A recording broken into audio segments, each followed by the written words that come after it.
উচ্ছেদ না করে 370 ধারা ছিল, আমরা বলতাম এটা উচ্ছেদ করবো, সবাই বলতো কোনোদিন এটা সম্ভব না। আপনারা জানেন মোদী সরকারের নেতৃত্বে এবং আপনাদের সাংসদও সেই ভোট দিয়েছে, অর্থাৎ আমরা 370 দ্বারা উচ্ছেদ করে দিয়েছি। যে কাশ্মীর নাকি আমাদের নয়, পাকিস্তানের, চীন বলতো, আমেরিকা বলতো, পাকিস্তান বলতো, বিশ্বের বহুদেশ বলতো, এখন বলছে না,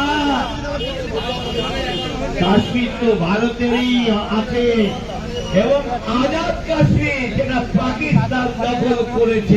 করোনার সময় তাদেরকে খাদ্য দেওয়ার জন্য এবং চিকিৎসার জন্য আয়ুষ্মান ভারতের প্রকল্পের পরিকল্পনা থেকে একাধিক কৃষকের জন্য রেশন, কৃষকের জন্য ভাতা, বিভিন্ন ভাবে তারা কাজ করে চলেছে, যাকে আগেরকার সরকার। পাকিস্তানে ভারতের পক্ষে স্লোগান উঠছে, কিন্তু এখানকার তৃণমূলরা ওই কাঁঠালের পাতা খেয়ে চুরি করে জীবিকা নির্বাহ করে তারা এখন বুঝতে পারছে না তাদের ভবিষ্যৎ প্রজন্মকে কত ক্ষতি করে দিচ্ছে, বাংলাকে পিছিয়ে দিচ্ছে।